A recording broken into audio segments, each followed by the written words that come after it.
Mathematics institute में स्वागत करता हूं। और आज आप लोग लेकर आया हूं क्षेत्रमिति 2D का बेसिक कॉन्सेप्ट 4।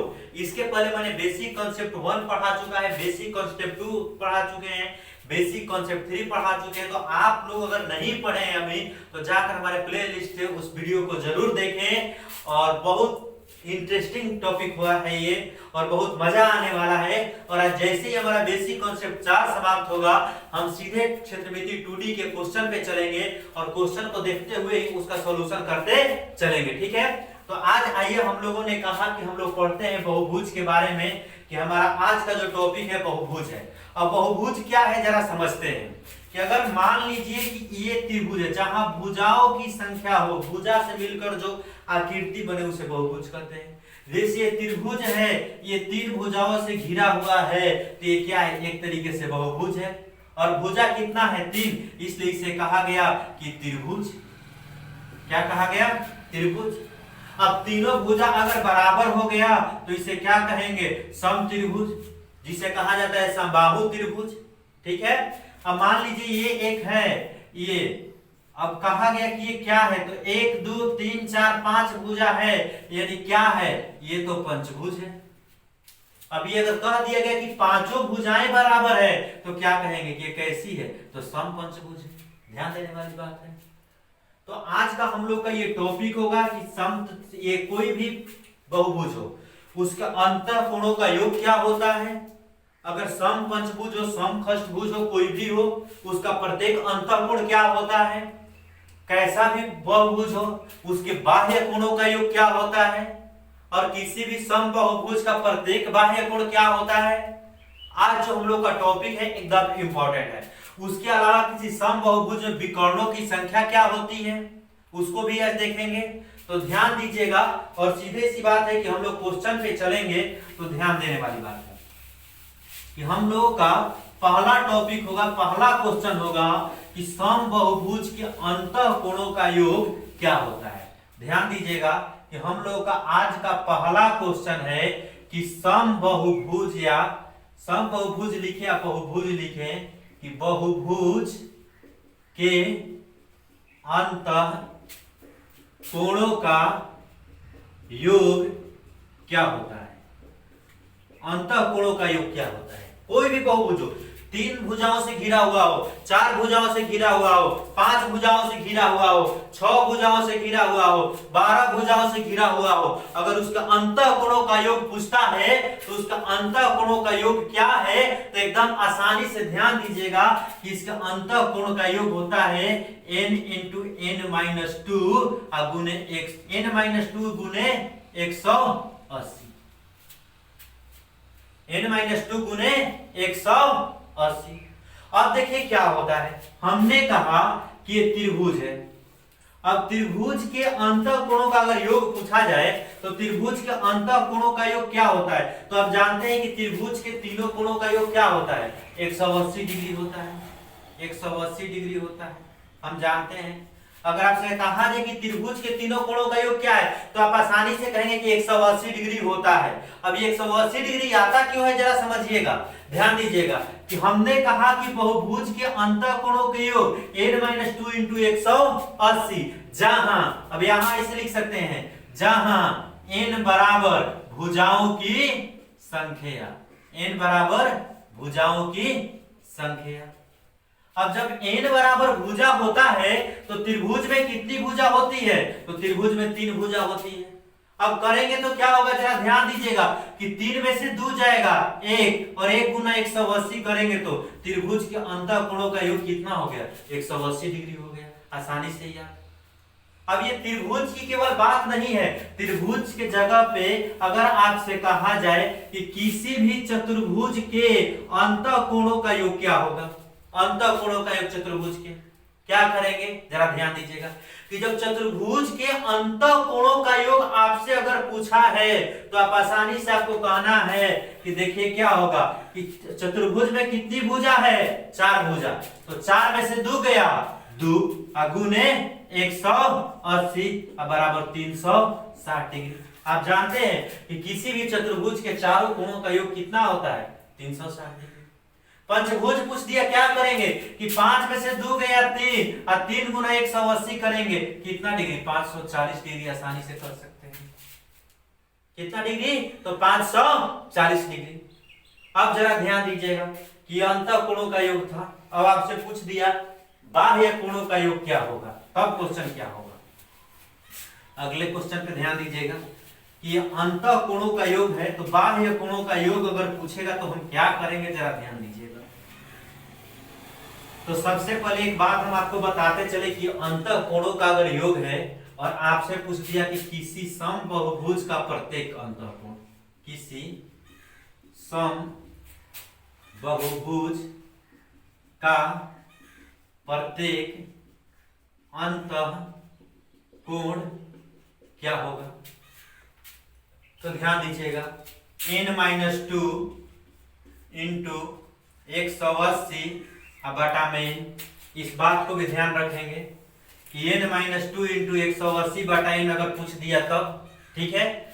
एक पहली बात हमने क्या पढ़ा कि बहुभुज के अंतःकोणों का योग, तो n-2 इंटू 180, और जैसे ही प्रत्येक अंतःकोण पूछ दिया n-2 इंटू 180 बटा में n, आसानी से क्वेश्चन हम बना चुके हैं, ठीक है। अब देखिए अगला क्वेश्चन, हमने कहा कि बहुभुज के प्रत्येक बाह्य कोण, बहुभुज के बाह्य कोणों का योग, बहुभुज के बाह्य कोणों का योग क्या होगा, तो ध्यान दीजिएगा कि बहुभुज के बाह्य कोणों का योग कितना होता है, तो 360 डिग्री। अब बहुभुज त्रिभुज भी हो तो 360 डिग्री होगा, चतुर्भुज भी हो तो 360 डिग्री होगा, पंचभुज भी हो 360 डिग्री होगा, षटभुज भी हो 360 डिग्री होगा। हम कह दें कि 12 भुजाओं वाली एक बहुभुज के बाह्य कोणों का योग क्या होगा, तो ध्यान रखना है 360 डिग्री ही होगा। क्या होगा, 360 डिग्री ही होगा। अब क्यों होता है जरा समझ लेते हैं कि मान लीजिए एक त्रिभुज है, एक कोण इसका 70 है, एक कोण इसका 50 है, 70 और 50 120, तीसरा कोण कितना होगा 60 होगा।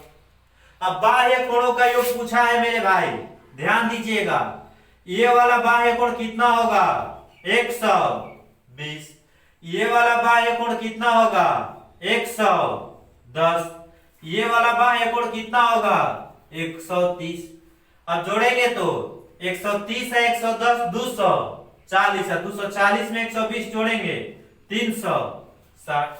आसानी से कर सकते हैं, मान कुछ भी पुट कर सकते हैं। मान लीजिए चतुर्भुज है, चारों कोणों का योग 360 डिग्री होता है। हमने कहा कि चलिए भाई ये 120, ये हो गया आपका मान लीजिए 80, 200 और ये भी हो गया मान लेते हैं 300 और ये भी हो गया 60। अब इसको जरा एक्सप्लेन करिए, तो ये 80 है तो ये क्या होगा 100, ये 120 है तो ये क्या होगा 60, ये 60 है तो ये क्या होगा 120 और ये 100 है तो ये क्या होगा 80। अब 100 80 180, 180 में 120 जोड़ेंगे 300 और 300 में 60 जोड़ेंगे 360 डिग्री। अब इसीलिए हमने बताया कि बहुभुज चाहे कितनी भी भुजाओं वाला हो, उसके अगर बाह्य कोणों का योग पूछता है तो आप क्या कहेंगे कितना डिग्री, तो 360 डिग्री। आसानी से, थोड़ा सा भी टेंशन लेने वाली बात नहीं है। अब चलिए आगे देखते हैं, क्वेश्चन पे ध्यान दीजिएगा कि अभी हमने पढ़ा कि किसी बहुभुज के अंतःकोणों का योग, किसी समबाहुभुज का प्रत्येक अंतःकोण, किसी बहुभुज के बाह्य कोणों का योग। अब मान लीजिए आपसे हम पूछते हैं कि किसी बहुभुज के प्रत्येक बाह्य कोण पूछा जाए तो अब क्या करिएगा समबाहुभुज के, ज्यादा दिमाग लगाने की आवश्यकता नहीं है, 360 बटे n कर देना है, क्वेश्चन बन गया। क्या करने हैं, तो 360 बटे n क्या है, तो भुजाओं की संख्या। अब आपसे पूछता है अगला क्वेश्चन पे ध्यान दीजिएगा कि बहुभुज के विकर्णों की संख्या ज्ञात करें। तो देखिए लिखते हैं जी कि क्वेश्चन आपसे पूछेगा कि बहुभुज के विकर्ण की संख्या, विकर्ण की संख्या। तो जरा ध्यान दीजिएगा हम क्या लिख रहे हैं कि बहुभुज के विकर्ण की संख्या बराबर n इंटू, सीधी सी बात है, लिख रहे हैं n into n minus 3/2, n into n minus 3/2, जहां n बराबर भुजाओं की संख्या, n बराबर भुजाओं की संख्या। अब जरा ध्यान दीजिएगा कि हमने लिखा, आप जानते हैं कि ये चतुर्भुज है, कितने विकर्ण हो सकते हैं, तो आप कहिएगा कि सर 2 विकर्ण होगा, 2 से ज्यादा नहीं होगा। हम सिद्ध करके देख लेते हैं कि अगर n भुजाओं की संख्या है, चतुर्भुज में कितनी भुजा होती है, तो होती है 4। क्या करेंगे, 4 में से 3 गया 1, अब बटे में 2, विकर्णों की संख्या 2। आसानी से निकाल सकते हैं कि नहीं निकाल सकते?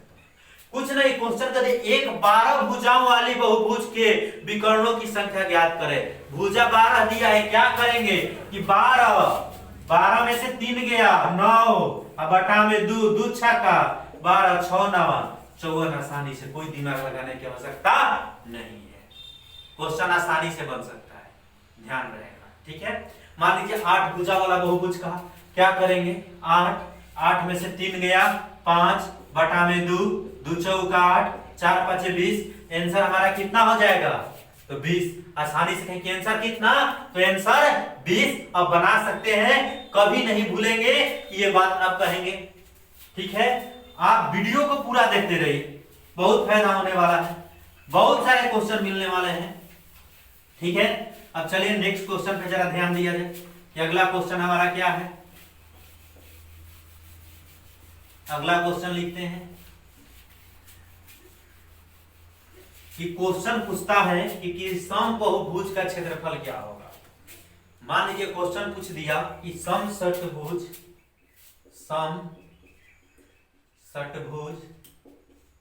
जिसकी प्रत्येक भुजा ए हो तो क्षेत्रफल निकालें।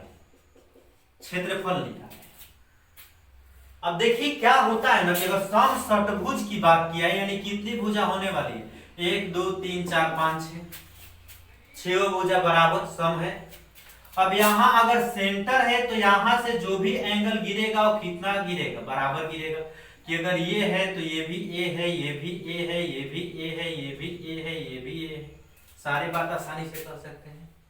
अब इसमें देखा जाए तो 1 2 3 4 5 6 क्या बनते हैं, अगर देखा जाए तो इसमें बनते हैं, समषटभुज को लिख सकते हैं 6 समबाहु त्रिभुज।